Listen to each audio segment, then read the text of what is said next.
Bonjour et bienvenue à Pas le temps de jouer, c'est Bruno, toujours sans Thomas. Meilleurs vœux pour 2026, j'enregistre le premier épisode de l'année. Avant de revenir sur tous les jeux auxquels j'ai joué en 2025, j'aurais aimé parler d'un jeu que j'ai fait en début d'année, là, pendant les premiers jours de janvier, et qui m'a intrigué parce que c'est toujours la complexité qu'on a quand on joue à un jeu qu'on apprécie, qu'on finit, ce qui aujourd'hui est assez rare, mais dont on ne peut pas s'empêcher de voir les défauts au fur et à mesure.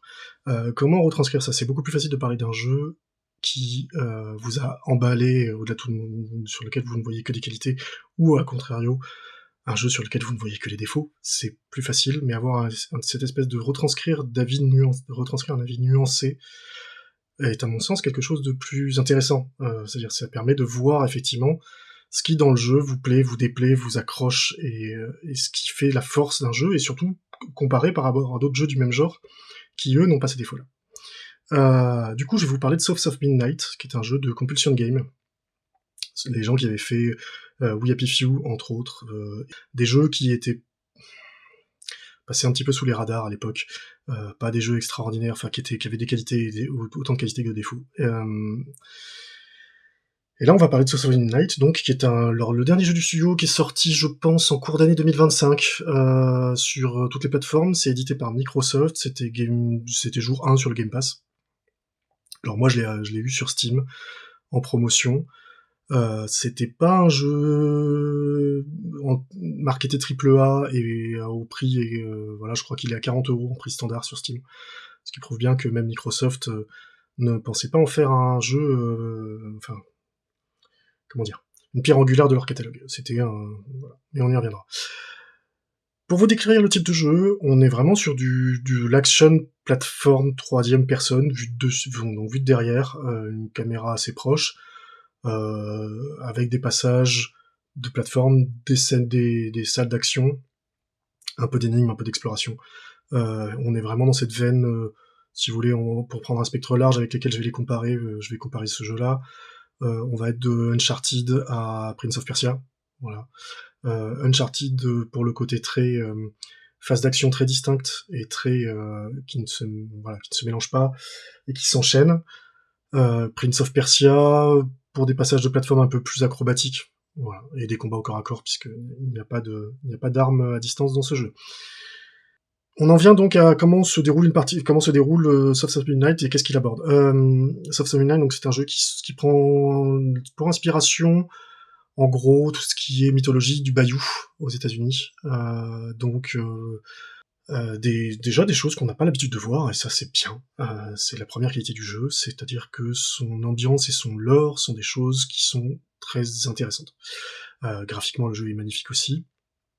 Et ce qu'il vous propose, donc, c'est des petits passages où, en gros, vous commencez un niveau, vous avez une première phase d'exposition avec une petite cinématique, ensuite un peu d'exploration, quelques dialogues avec des PNJ, pas toujours, mais souvent, toujours de l'exploration, des zones très marquées, combat, où en gros c'est une arène, à partir du moment où vous rentrez dedans, vous ne pouvez plus en sortir, le combat est obligatoire, vous êtes obligé de gagner, ça vous permet de libérer cette zone-là. Il y en a 3 ou 4 dans le niveau, qui sont pas bien durs à trouver, en général il y en a pas vraiment de secrètes.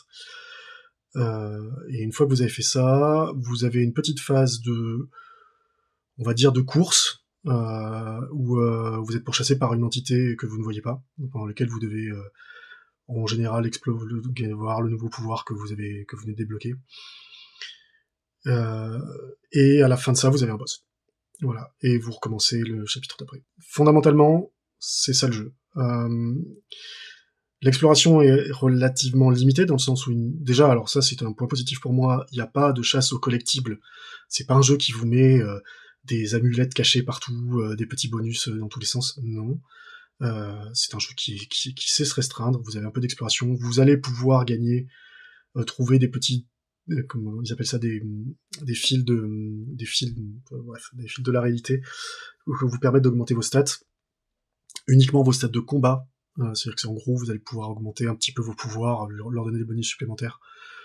Même chose, c'est pas très dur. J'ai fini le jeu en ayant tout boosté et en ayant des points d'avance en permanence par rapport à ce que le jeu me permettait de débloquer. Et c'est jamais bien caché, enfin c'est jamais vraiment caché, mais ça vous demande quand même d'explorer un tout petit peu le niveau pour trouver des petits passages à droite à gauche.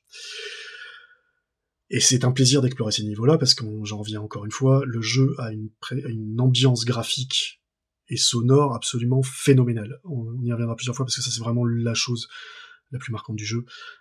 Graphiquement, c'est absolument somptueux, le travail sur le son est remarquable aussi. La musique est extraordinaire, c'est signé Olivier de Rivière. Je l'ai fredonné tout le jeu sans savoir que c'était lui qui l'avait composé, en me disant mais incroyable ce qui tombe dans ce jeu-là. Et c'est vraiment, vraiment extraordinaire. Il n'y a jamais de challenge dans ces phases d'exploration.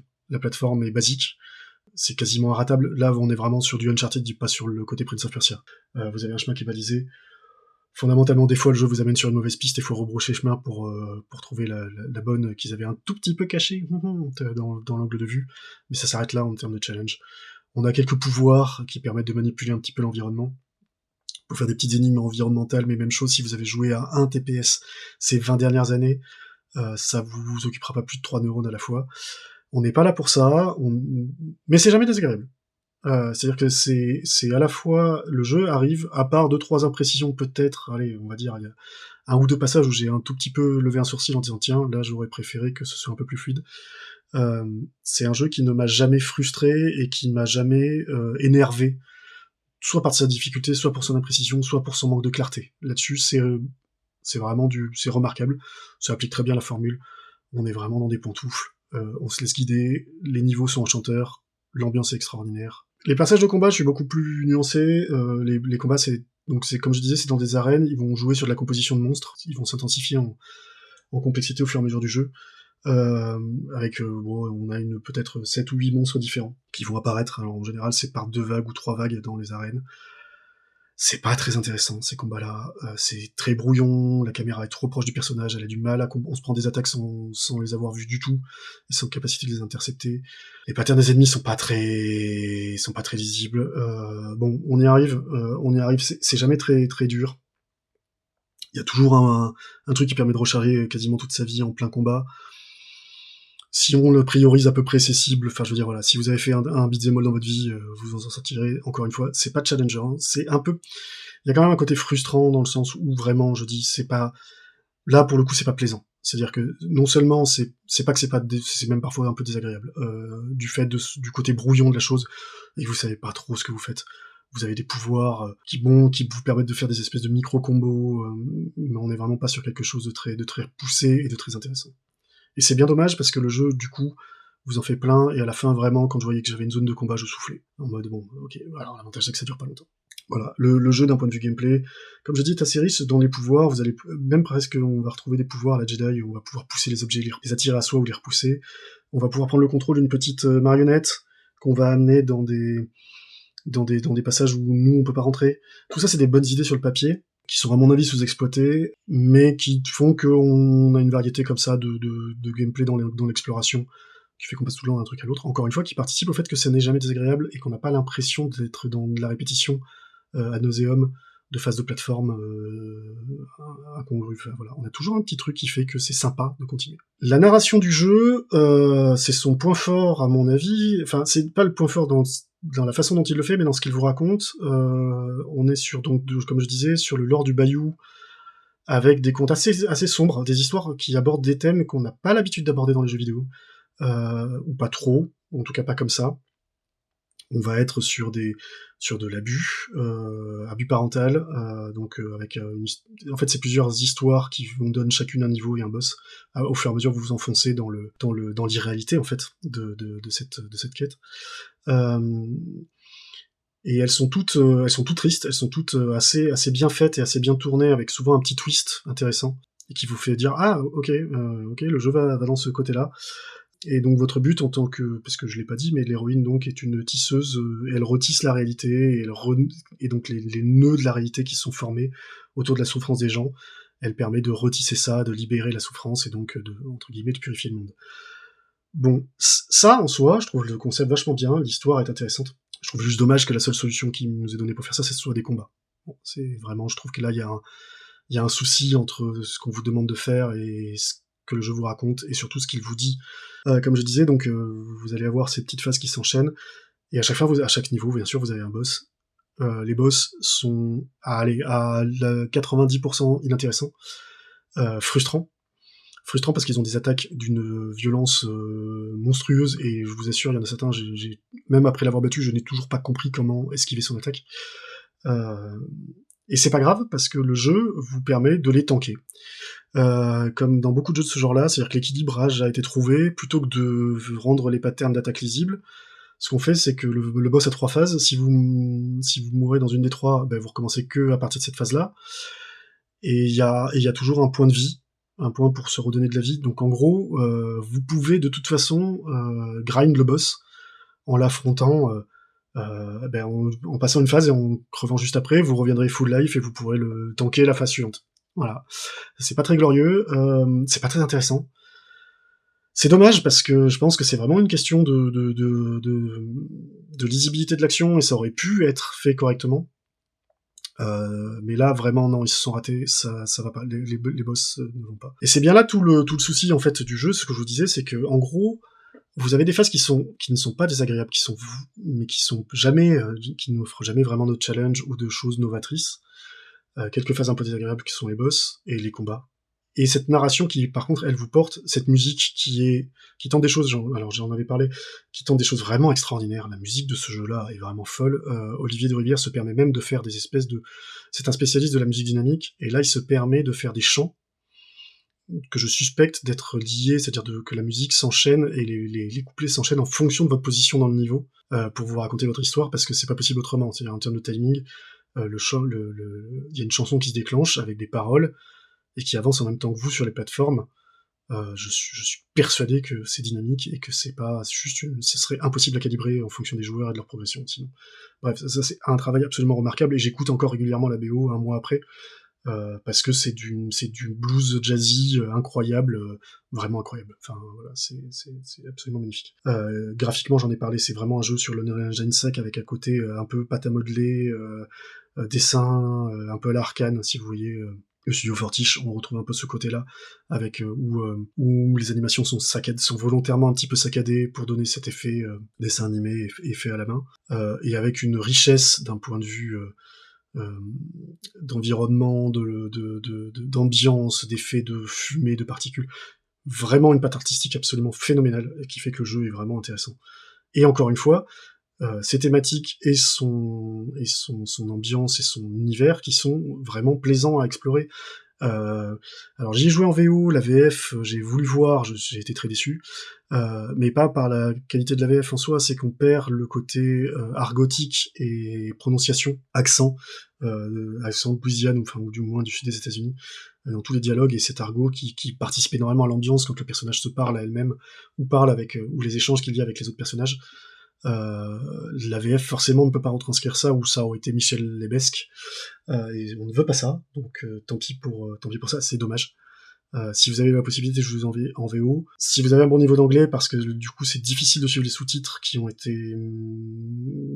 l'utilisation d'argot des fois rend la synchro compliquée entre les sous-titres et ce que vous entendez à l'écran. Voilà, c'est un jeu dont le twist de fin m'a déplu, c'est un jeu sur lequel je n'ai pas décroché. C'est ce que je voulais dire. Vous voyez, je dis que les combats m'ont pas plu, que les boss étaient relous, que fondamentalement le jeu m'a pas beau demander beaucoup d'efforts, et que j'ai pas trouvé ça transcendant. Et pourtant, je suis allé jusqu'à la fin, sans déplaisir, et en ayant envie de voir la fin, en fait, voir où le jeu m'amenait et ce qu'il me racontait. Il échoue, à mon avis, là où des Uncharted arrivent. Uncharted a une cohérence entre ce qu'il vous fait, les scènes entre guillemets d'exploration, plateforme, où sont là pour établir des dialogues entre plusieurs personnages, et donc sont en permanence animés. Et même si vous ne faites pas grand chose d'un point de vue gameplay, on en a plein les mirettes, et on a l'histoire qui se déroule. Là, le jeu a beaucoup plus de mal à vous faire ça, puisque vous êtes seul 95% du temps. Enfin, tout le temps d'ailleurs dans le jeu, c'est juste qu'on croise des PNJ de temps en temps.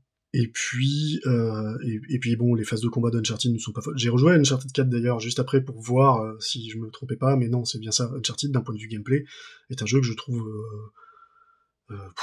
pas ouf dans ses phases, mais pourtant c'est l'agrégat de tout ça, et le fait qu'il arrête pas de passer d'une chose à l'autre, qui fait que le jeu est extraordinaire. Là, on est sur quelque chose de beaucoup plus mécanique. Je pouvais vous prédire l'évolution du niveau avant qu'elle ait lieu, puisque je savais qu'en gros, un niveau, c'était des phases d'exploration, 3-4 zones de combat, une phase de poursuite et un boss. Et il n'y avait pas de surprise à ce niveau-là. Et du coup, ce côté mécanique, forcément, nuit au côté vraiment appréciable et découvert du jeu et ambiance. Il n'y a pas de surprise. Voilà. Il y a une surprise sur l'histoire, il y a une surprise sur ce qu'on va vous montrer, sur la façon dont c'est montré. Mais il y a pas vrai. Mais d'un point de vue gameplay, il y en a jamais. Donc si je devais le comparer, ce serait pas avec Uncharted, ce serait plutôt avec Prince of Persia, mais pas le Prince of Persia qu'on connaît tous, alors les dernières versions, ou les Sound of Time, etc., c'est-à-dire les bons. Je le comparais avec celui de 2008, qui était un jeu qui, de la même façon, essayait quelque chose, alors avec un peu plus d'ouverture dans le monde ouvert, etc., mais péché par son côté non pas d'enjeu en fait. Des combats insipides et sans enjeu mais pas très lisibles, de la plateforme, enfin voilà, on est vraiment sur ce même côté-là. Et ça m'a rappelé en y jouant, il y avait un autre jeu dont j'avais parlé dans un Pas de jouer précédent, qui était Kena la prophétie, qui était un jeu pareil où on retrouvait ce côté bon élève où tout est bien fait. Et pourtant, le jeu ne m'avait pas plu. Alors, Kena la prophétie m'avait pas plu parce que je pense qu'il était supérieur d'un point de vue gameplay à Souls of Midnight, mais son histoire à base de petites créatures mignonnes qu'on libère, etc., ne m'avait pas accroché. Dans Souls of Midnight, on est quand même sur des choses qui sont beaucoup plus profondes, avec vraiment des passages touchants, et qui fait que ok, c'est très light d'un point de vue jeu, mais ce qu'on me raconte est très bien. Et surtout, le jeu se permet de ne pas être trop long. C'est un jeu qui dure 10 heures, 10-12 heures si vraiment vous poussez à fond, et c'est largement suffisant, c'est-à-dire que c'est exactement ce qu'on nous demande, pas plus, pas moins. On n'a pas le temps, on a juste le temps à la fin où je commençais à me dire fallait que ça se termine, ça s'est terminé. Ça s'est pas terminé comme j'aurais voulu, mais ça s'est terminé. Et voilà, on est face à un jeu, je pense que c'était pas l'idée à la base qu'il voulait faire. Il voulait pas faire ce jeu-là. Je peux me tromper, hein, mais vraiment dans ce que j'ai vu des trailers et de ce qu'ils ont commencé à construire d'un point de vue gameplay, je pense qu'ils voulaient partir sur quelque chose de beaucoup plus ouvert. Peut-être plus Metroidvania, et que petit à petit se sont recentrés pour donner quelque chose de beaucoup plus fermé et presque fini en mode bon ben on doit livrer quelque chose quoi. Il y a certaines scènes comme les scènes de poursuite qui font vraiment penser à ça, où vraiment on rajoute un truc à la fin du niveau pour vous faire enchaîner, mettre un petit pic de tension avant quelque chose, avant une relief. Je sais pas, je saurais jamais d'ailleurs si c'était l'idée du studio au départ, mais je pense que vraiment c'est un projet qui a été, alors peut-être pour des questions où ils arrivaient pas à faire ce qu'ils voulaient, ou budgétaire, mais je pense que c'est un projet qui a été réduit en ambition au fur et à mesure pour arriver à livrer quelque chose. Ce qu'il livre, fondamentalement, me fait penser à du Uncharted 1 ou Prince of Persia 2008. On n'est pas dans d'un mauvais jeu, c'est même plutôt des bons jeux. Mais on est sur cette espèce d'entre-deux qui, en 2025, du coup, 2026 quand j'y joue, c'est un peu léger. Il y a pas de challenge, il y a pas vraiment d'ambition d'un point de vue gameplay. Et puis surtout, pour moi, il y a quand même vraiment une incohérence entre ce que le jeu vous fait faire et ce qu'il vous raconte. C'est-à-dire, encore une fois, je trouve ça vraiment dommage que la seule façon que le jeu ait de vous faire rétablir, soulager les souffrances du monde, c'est en vous faisant taper des monstres. Je trouve ça un peu dommage, surtout quand on voit la finesse de certaines histoires et comment elles sont amenées et racontées. Pas toutes, il y en a une ou deux qui sont un peu plus que j'ai pas bien compris la transition ou ce que le jeu voulait faire, mais d'une manière générale, dans cette narration, il est vraiment vraiment intéressant et vraiment touchant, et avec un côté exploration des côtés sombres de l'humain et de ce que engendre la souffrance et de la pression sociale, que j'ai trouvé vachement bien. Vous en faites ce que vous voulez de cette de cette critique je sais pas si vous avez envie de jouer au jeu ou pas. Je sais pas si je le recommande ou pas, ça dépend vraiment de ce que vous avez envie de voir. Moi, vraiment, pour l'ambiance, le graphisme, la musique, cette partie-là, est-ce que le jeu me raconte, j'ai adoré, à vous de voir. Souls of Midnight, en promo à 20€, franchement, ça peut vous passer des bons moments. Faut juste savoir qu'on passera pas on s'extasiera pas manette en main, et on n'est pas sur du gameplay très poussé. Voilà. C'était Bruno. Écoutez, c'est mon deuxième épisode en solo. Je sais pas combien il y en aura. Peut-être que Thomas revient le mois prochain. Peut-être pas. On verra. Mais en tout cas, moi, je prends beaucoup plaisir à le faire. J'ai plein de trucs à aborder encore sur ce que j'ai joué à 2025. Et je vous tiens au courant. Et encore une fois, meilleurs vœux. Je suis dans les temps. Hein. Normalement, l'épisode sera validé sur janvier. Probablement le 31, je me connais. Mais voilà. À bientôt.